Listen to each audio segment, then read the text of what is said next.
claimed to have hidden a treasure somewhere in the New World.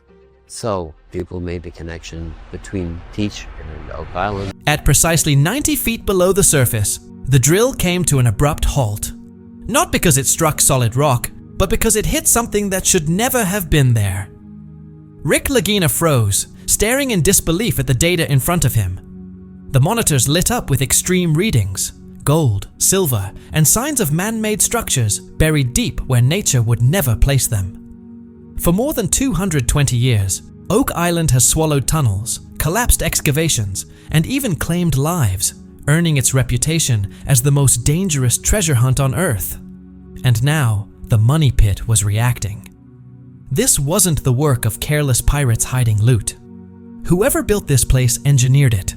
Flood tunnels, layered traps, and deliberate misdirection, all to protect something valued at over $110 million in gold.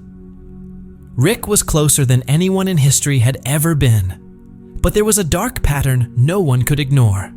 Every major discovery on Oak Island had been followed by failure, disaster, or silence. So was this finally the moment the legend would end? Or the moment it would claim yet another victim? What Rick uncovered next would challenge everything people thought they knew about Oak Island. The real breakthrough didn't come from drilling at all. It came from a dusty auction house in Halifax. There, Rick discovered a weather-beaten leather journal, its pages yellowed and fragile, filled with frantic handwriting from a 17th century pirate. He acquired it cheaply, expecting just another historical curiosity. But this journal was different. Many people obsess over Oak Island myths, but few notice the journal's highly specific coded language. It spoke of a stone-toothed guardian and a chamber of waiting gold, not as poetic metaphors, but as technical descriptions, almost like an engineering guide. It pointed to a precise location in the money pit area that had never been fully excavated, just dozens of feet away from previous multi-million-dollar drilling attempts. History is full of examples like this. The greatest secrets often sit just out of view. Using this new information, the team deployed ground-penetrating radar and seismic tomography. The results were instant and shocking. At 160 feet underground, the scans revealed a massive anomaly, a perfectly rectangular void. It measured roughly 30 feet long and 10 feet wide, far too symmetrical to be natural. This was the target. Months of preparation followed. The team sank a massive 10-foot diameter caisson, designed to bypass unstable soil and known flood tunnels. The cost was staggering. The danger was even worse. Every foot downward felt like a fight against the island itself. Local legend spoke of Oak Island fighting back, and it didn't feel exaggerated. Drills slammed into unbreakable rock, pumps struggled endlessly against seawater. But after an exhausting descent, they finally reached the correct depth. The bottom of the caisson rested on solid bedrock, except for one section. Rick suggested pulling the drill bits to see what lay beneath. Time was running out. The decision was made. Embedded deep within the stone stood a massive slab of hand-cut granite. It was secured with enormous iron hinges, corroded by centuries of rust, dark and flaking like dried blood. Carved into the surface were chilling symbols: a skull, the Masonic square and compass, and a Templar cross, all intertwined. It was a disturbing fusion of secret societies and pirate legend. No one ever warned treasure hunters about the fear that comes with the final step. Specialized cutting equipment was brought in, and the team slowly began drilling through the ancient barrier. The air felt heavy, charged with tension. Then, with a deep grinding crack, part of the granite finally gave way, opening into a void of complete darkness. A remote camera was carefully lowered inside, and then it appeared on the screen. A faint but unmistakable shimmer. Gold. Not loose coins, but an entire wall of it.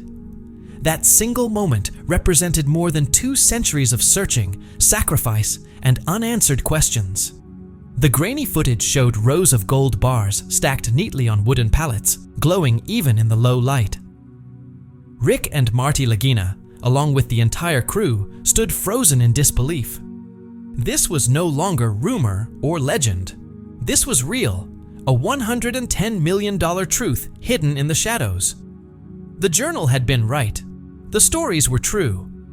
But the builders of this vault never intended it to be taken easily. They didn't just seal the entrance. They constructed a deadly labyrinth of traps for anyone who dared to reach this far. Entering the chamber felt like stepping back 3 centuries. The air was thick and suffocating, filled with the smell of damp earth, salt water, and decaying ancient wood.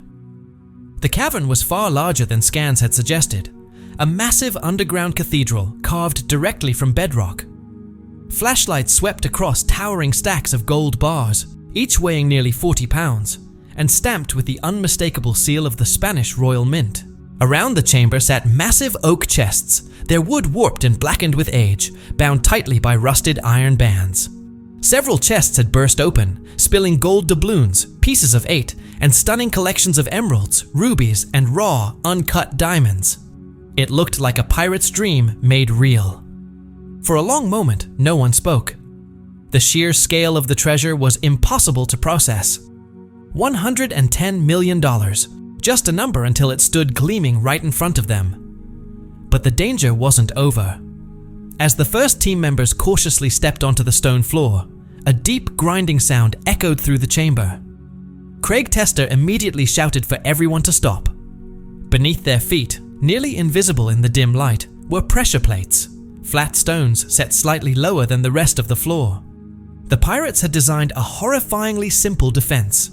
The team's combined weight had triggered a hidden mechanism inside the walls. Suddenly, a thunderous roar filled the chamber as seawater began pouring in through cleverly concealed floodgates. The real test had just begun. This wasn't a slow seep or a gentle trickle. It was a violent rush of water. The legendary flood tunnel system had been triggered, not by digging or drilling, but simply by the presence of intruders. Panic spread instantly as water surged into the chamber, swirling around the priceless chests and threatening to erase the discovery forever. This was the island's final line of defense. The crew reacted immediately. In seconds, their historic discovery turned into a desperate rescue mission. They had prepared for this exact nightmare, and massive high-capacity pumps were quickly lowered into the chamber. What followed was a brutal battle against time, and against a 17th century engineering marvel. The deafening roar of the pumps collided with the relentless force of incoming seawater. For hours, the team fought just to keep control, the water stubbornly hovering at knee height, soaking ancient wood and turning the stone floor into a slick, dangerous mess. Most disturbing of all, the system had been designed to increase pressure as the tide rose. It was a truly devilish stroke of genius. Once the flooding was temporarily stabilized, the extraction could finally begin. The process was slow, exhausting, and filled with tension. Heavy machinery was impossible. One wrong move could collapse the fragile chamber. Instead, the team relied on ropes and pulleys, lifting each 40-pound gold bar one by one. Each chest, weighing several hundred pounds, had to be carefully secured in reinforced nets and slowly winched up the 160-foot shaft. The work was punishing and done in near darkness, all while knowing the water could return at any moment. Every creak of a pulley and every unseen splash sent adrenaline racing through the crew. They weren't just recovering treasure. They were fighting the lingering will of the pirates who had sworn to protect it. Yet the gold itself turned out to be only part of the story, a distraction hiding something far more important. As the final chests were being prepared for removal, Gary Drayton noticed something unusual about one of them. It was much smaller than the others and made from a different type of wood, cedar, known for its resistance to water and decay. While the other chests overflowed with coins and metal, this one immediately felt different. Inside, carefully sealed with oilcloth and thick layers of wax, there were no jewels at all. Instead, the chest contained documents, leather-bound ledgers, neatly stacked papers, and tightly rolled nautical charts. At first, there was a brief sense of disappointment, but that vanished the moment Rick Lagina carefully unrolled the first chart. In that instant, the team realized they were holding something far more valuable than gold. What they had discovered had the power to completely rewrite everything we thought we knew about the golden age of piracy. The documents were written in an elaborate cipher, combining Masonic symbols, Templar imagery, and a unique pirate shorthand never documented before. Even more astonishing, there was a key, a small, unassuming book that explained how the code worked. As the team slowly began translating the texts, an incredible truth emerged. Famous pirates like Blackbeard, Calico Jack Rackham, and William Kidd were not just reckless outlaws roaming the seas. They were something else entirely. They were franchise operators. The documents revealed the existence of a massive, highly organized secret network known as the Syndicate. This was not a loose band of criminals. It was a pirate-controlled transatlantic corporation. They operated with leadership councils, pooled resources, and, most astonishingly, ran a centralized banking system designed to hide, move, and protect their enormous wealth. According to the ledgers, Oak Island functioned as the Syndicate's northern depository, one of several hidden vaults spread across the globe. The charts were not traditional treasure maps. Instead, they outlined transfer routes, a hidden web of caches stretching from the Caribbean to Madagascar, with Oak Island serving as the secure hub for North American operations. Perhaps the most shocking revelation was the pirates' level of financial sophistication. The ledgers detailed investments in colonial ventures, large-scale transactions, and even bribes paid to government officials in both England and Spain. Once revealed, it became impossible to ignore. The line between pirates, privateers, and politicians was far thinner than history books ever admitted. These men weren't just thieves stealing gold at sea. They were early pioneers of international offshore banking. This discovery changed everything. It proved that early 18th century pirates were not chaotic rebels living moment to moment, but the masterminds behind one of the most successful and secretive criminal enterprises the world had ever seen. Their true brilliance lay in their strategy. By spreading their wealth across multiple heavily booby-trapped locations, they ensured that even if one captain was captured or one vault discovered, the Syndicate's fortune would remain largely intact.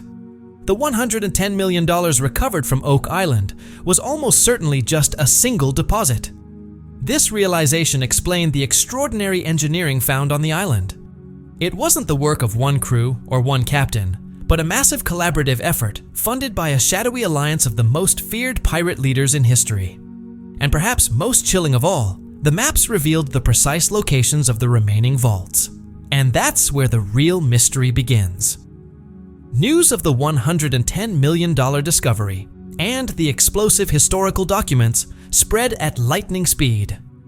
Almost overnight, Oak Island transformed from a local legend into the center of the global archaeological world.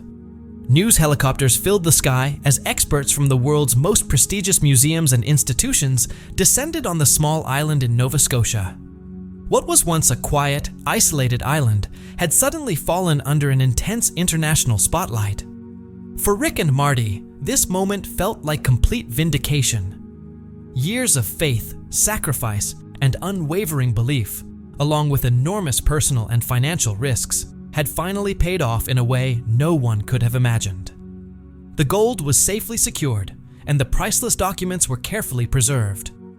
Teams of historians and cryptographers began the slow process of unlocking their secrets while the world watched in amazement. It was a discovery that promised to reshape history itself. But fame carries a dangerous price. What few people ever mention about uncovering a treasure of this magnitude is that it instantly makes you a target. The team soon noticed unsettling signs. Drones hovering over the island late at night. Unidentified boats lingering just offshore, watching silently. The pirate syndicate may have disappeared centuries ago, but the pull of its wealth clearly had not. Security was ramped up dramatically.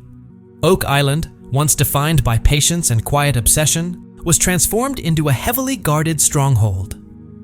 Amid the excitement, an uncomfortable truth emerged. The maps and ledgers were a double-edged sword. They weren't just guides to unimaginable riches. They were signals, drawing the attention of ruthless treasure hunters, black market dealers, and criminal organizations around the world. To viewers at home, it may have felt like a perfect fairy tale ending. For the Lagina brothers, it was anything but. This wasn't the end of the story, It was the beginning of a far more dangerous and uncertain chapter. Deeper questions now loomed. Had they overlooked something crucial? Did the ledgers hint at a final safeguard? A last secret known only to the Syndicate's original founders? The team found themselves at a crossroads, facing a decision that could change everything. Do they hand the maps over to authorities and let governments fight over the remaining vaults? Or do they stay true to the spirit of the hunt and follow the clues themselves? The maps were clear, pointing to locations scattered across the globe, deep in the swamps of Louisiana, on a volatile volcanic island in the Caribbean, and even beneath a forgotten catacomb hidden below a major European city. Each site was almost certainly protected by the same deadly ingenuity they had already encountered on Oak Island. This discovery didn't solve the mystery of Oak Island. It blew it wide open. It revealed that the island was just one piece of a much larger global puzzle. The $110 million haul wasn't a conclusion. It was proof of concept, a small fraction of a fortune that could ultimately be worth billions. And in the end, the true treasure was never just the gold. It was the knowledge. The access to a story far bigger and more complex than anyone had ever dared to imagine. The real question now isn't what remains buried on Oak Island, but what else the Syndicate managed to hide across the world. The hunt has only just begun. So what do you think? Was the Syndicate simply a ruthless network of thieves? Or were they visionaries laying the groundwork for something far greater?